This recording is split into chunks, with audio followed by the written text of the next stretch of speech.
మనకి 159 సంవత్సరాలు ఆయన ఈ ధర్మం గురించి బోధించారు. కానీ ఆయన జీవించింది మాత్రం 39 సంవత్సరాలు మాత్రమే.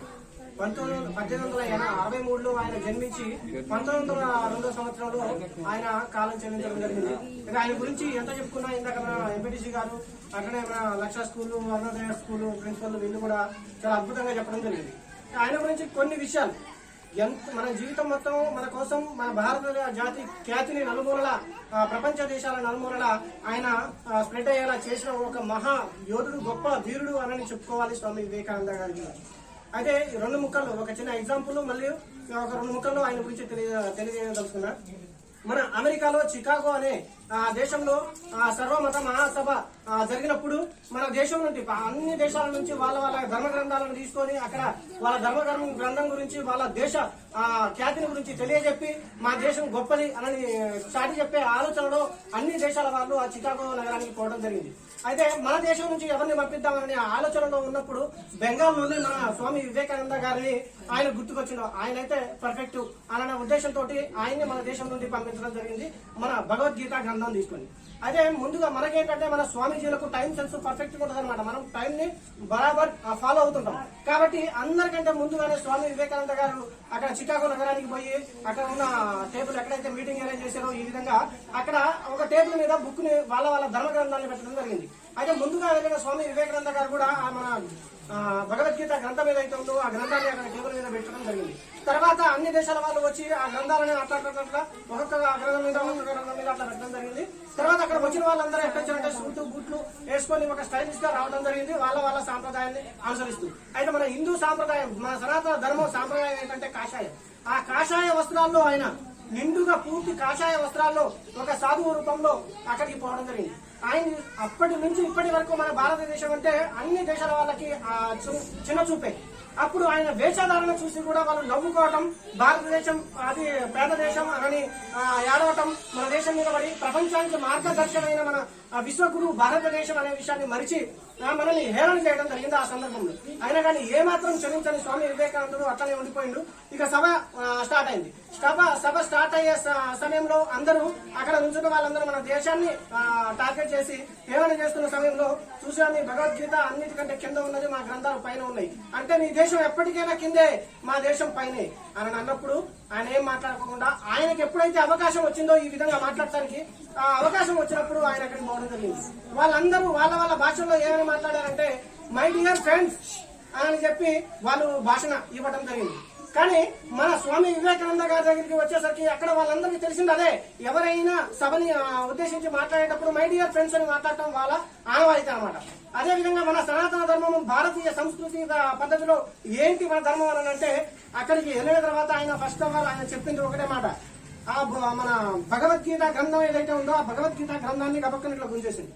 గుంజేయడంతో దాని పైన ఉన్న గ్రంథాలన్నీ తుప్పని కింద పడిపోయి అప్పుడు చెప్పిండు, ఇందాక అన్నారు కదా మీరు హేళన చేశారు, మా ధర్మ గ్రంథం కిందే మీరందరూ మా కిందే మీ భారతదేశం మీ పైన అని చెప్పారు కదా, ఇప్పుడు ఎక్కడున్నాయి మీ ధర్మ గ్రంథాలు అనేసరికి అందరూ అక్కడ ఆశ్చర్యపోయి అట్టేసి చూడడం జరిగింది.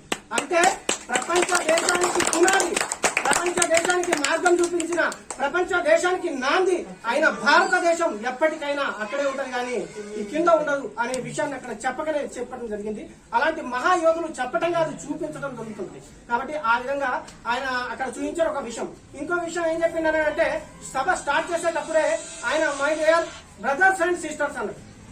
ఆ ఒక్క మాటతోటే అక్కడ ఎలాంటి ధ్వనులు ఏర్పడాయంటే ఇప్పటి వరకు ఎవరు ప్రపంచ దేశంలో ఉన్న వాళ్ళందరినీ నా చెల్లెళ్ళు, నా అన్నలు, అన్నదమ్ముళ్ళు అనని వాళ్ళు ఈ రోజు భారతదేశం నుంచి వచ్చిన ఒక మహా వ్యక్తి వీళ్ళంతా నా బ్రదర్స్ అండ్ సిస్టర్స్ అని చెప్పేసి ఇంత కలుపుకోలుగా మాట్లాడిందంటే భారతదేశ ఖ్యాతి ఎంత గొప్పదో అనే విషయం ఈ ఒక్క మాటల్లో తెలిసిపోయిందని చెప్పేసి అక్కడ రెండోసారి మనకు ఆయన విలువను తెలుసుకోవడం జరిగింది. ఇక అక్కడ సభలో ఎంతైతే ఆయన మాట్లాడాడో ప్రపంచ దేశాల నలుమూలల నుంచి వచ్చిన వాళ్ళందరూ ఆయనకి దాసోహం అయ్యారనమాట.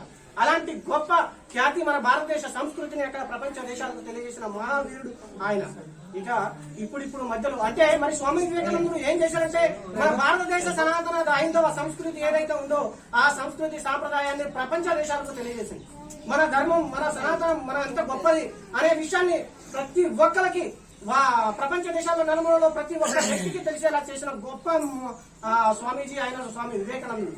అయితే ఒకరోజు స్వామి వివేకానందుడు రాజస్థాన్ లో ఉన్న సంస్థానమైన ఒక రాజు దగ్గరికి ఇలాగే ఆయన గురువు ఎవరైతే ఉన్నారో మన రామకృష్ణ పరమహంస గారు కాలం చెల్లిన తర్వాత ఆయన పాదయాత్ర చేయాలి, మన దేశంలో ప్రతి చోట మన ధర్మం గురించి తెలియజేయాలి. ఎందుకంటే యువకులు ఇందాక మన అరుణోదయ సార్ చెప్పినట్టు యువకులు తప్పులో పడుతున్నారనే విషయం మీద అందరి యువతకి లేపాలి, మేలుకొల్పాలి అని చెప్పేసి ఆయన దేశ పర్యటన చేయడం జరిగింది.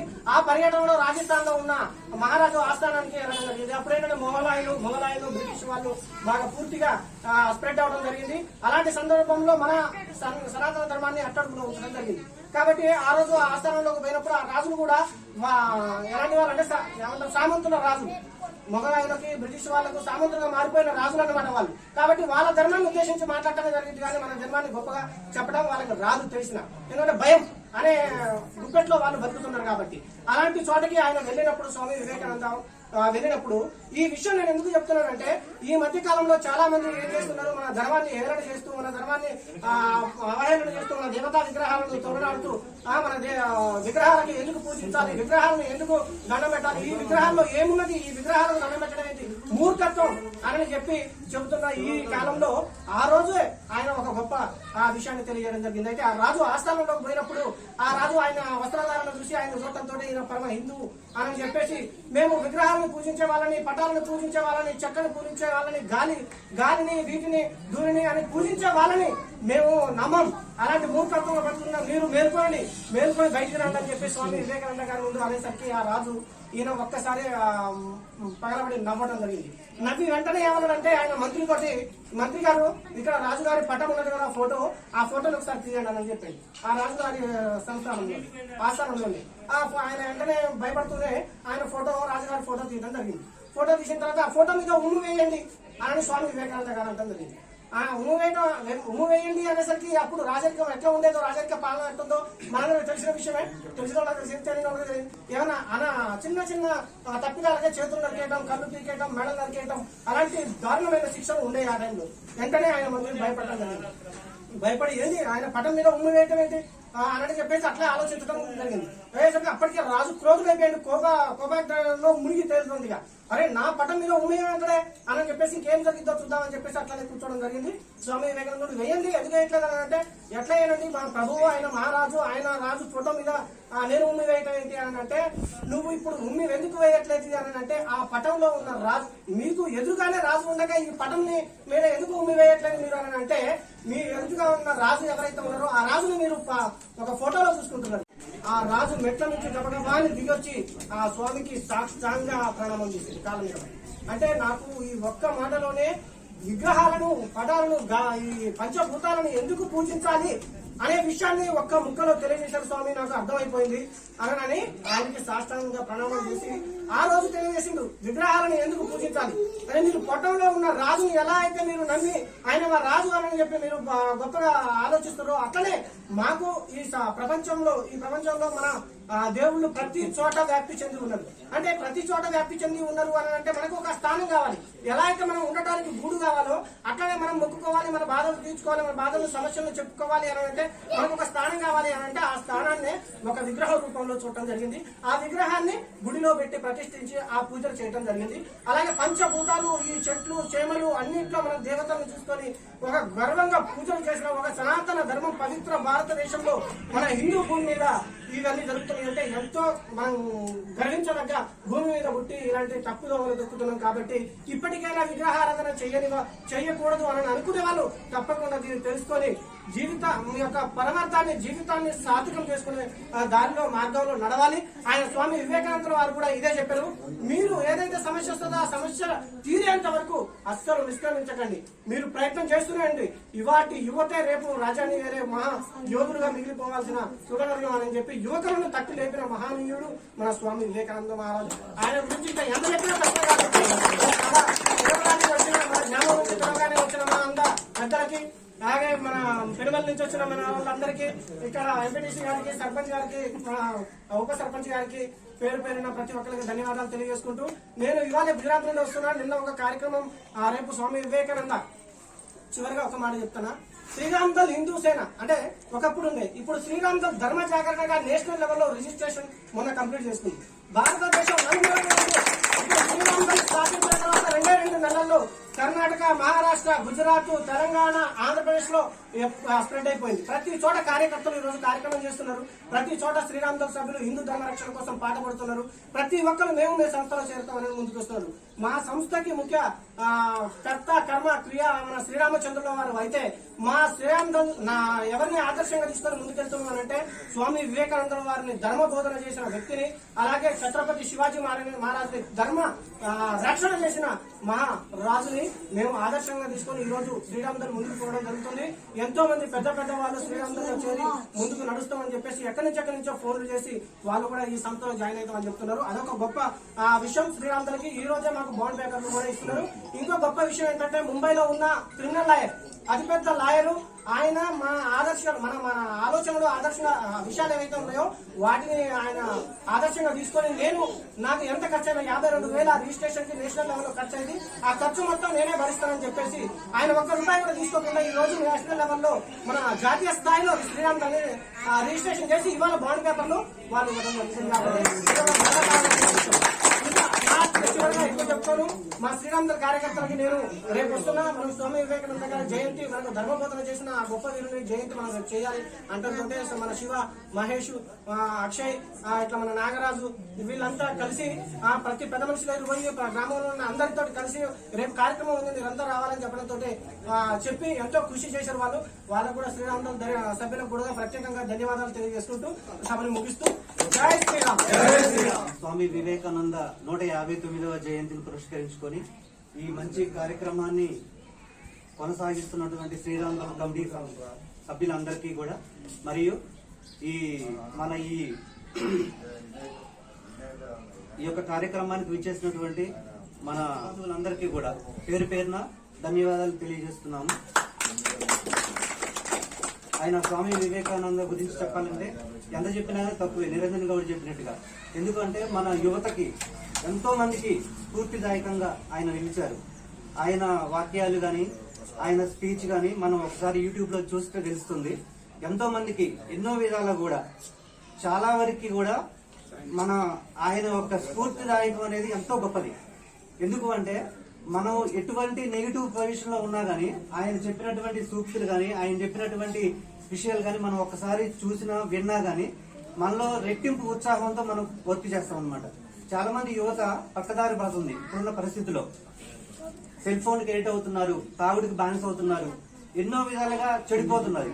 వాళ్ళు మన యొక్క పుట్టుకకి కారణం ఏంటి, మనం సాధించాల్సింది ఎంతో ఉన్నదనే విషయాన్ని మర్చిపోయి వేరే వ్యసనాలకి బానిస అయిపోయి ఉన్న వాళ్ళందరికీ కూడా ఆయన ఎన్నో విధాలుగా స్ఫూర్తిదాయకంగా నిలిచారు. కాబట్టి ఆయన జయంతిని పురస్కరించుకొని ఈ యొక్క కార్యక్రమం మహత్తరమైన కార్యక్రమాన్ని చేసినటువంటి మన శ్రీరామ్ దళ్ హిందూ కమిటీ సభ్యులందరికీ మరొకసారి ధన్యవాదాలు తెలియజేసుకుంటూ సెలవు తీసుకుంటున్నాం. దిక్సూచిగా వెలిగినటువంటి ఒక అద్భుతమైన వ్యక్తి యొక్క పుట్టినరోజు వేడుకలు చేసుకుంటా ఉన్నాం. నిజానికి ఇది 159వ పుట్టినరోజు. కానీ ఇంకా 1000 సంవత్సరాలు అయినా కానీ ఈ మహనీయుడిని ఇలాగే స్మరించుకుంటూ ఆయన స్ఫూర్తిలో ముందుకెళ్ళడానికి ఎలాంటి సందేహం లేదు. ప్రపంచం మొత్తాన్ని కూడా భారతదేశం వైపు, భారతీయత వైపు ఆకర్షించి ఇది నా దేశం, అద్భుతమైనటువంటి సాంప్రదాయాలకి అలవాలమైనటువంటి దేశం అని చెప్పి చాటి చెప్పినటువంటి ఒకే ఒక మహనీయుడు మన స్వామి. సో ఈయన గారి అద్భుతమైనటువంటి స్ఫూర్తితో ప్రపంచ దేశాలు, చాలా దేశాలు మన భారతదేశానికి సంబంధించిన సంస్కృతిని, మన సాంప్రదాయాలను ఈ రోజు వరకు పాటిస్తా ఉన్నాయి. ఈ మహనీయుడి యొక్క పుట్టినరోజుని ఇంత ఘనంగా జరుపుతున్నటువంటి శ్రీరామ్ దళ్ హిందూ సేన వారికి ప్రత్యేకమైనటువంటి పేరు పేరున ధన్యవాదాలు తెలియజేసుకుంటూ థ్యాంక్ యూ ధన్యవాదాలు తెలియజేసుకుంటున్నాను. ఎందుకంటే ఇంతమంది చాలా మంది ఉన్నారు, ఎవరు ఈ కార్యక్రమానికి ముందుకు ఎవరు రాలేదు. మీ ఆధ్వర్యంలో, శ్రీరామ్ దళ్ ఆధ్వర్యంలో చేసినందుకు హృదయపూర్వక ధన్యవాదాలు మరొకసారి తెలియజేస్తూ, స్వామి వివేకానంద గారి గురించి ఈ రోజు ఆయన గారి జన్మదినం సందర్భంగా ఆయన గారి గురించి ఎన్ని రోజులు కాదు, ఎన్ని సంవత్సరాలు కాదు, ఎంత చెప్పినా కూడా అసలుకి చెప్పడానికి ఎవరు ఎంత చెప్పినా సరిపోం. ఆయన గారు అలాంటి కార్యక్రమాలు చేశారు. కాకపోతే చిన్నది అమెరికా నగరం చికాగోలో జరిగిన కార్యక్రమంలో ప్రపంచ దేశాలతో 3 రోజుల పాటు జరిగిన సమావేశంలో ఆయన గారు చెప్పిన దానికి మన చరిత్రనే తిరగరాసిన ఘనత ఆయన గారికి దక్కింది. అంతమించి ఆయన గారి గురించి ఇక నేను ఎక్కువ చెప్పే అంటే అందరూ తెలిసిందేది. ఈ అవకాశం ఇచ్చినందుకు మీ అందరికీ, ముఖ్యంగా శ్రీరామ్ దళ్ ఆధ్వర్యంలో ఈ కార్యక్రమాన్ని నిర్వహించిన వారికి ధన్యవాదాలు తెలియజేసుకుంటూ సెలవు తీసుకుంటున్నాను.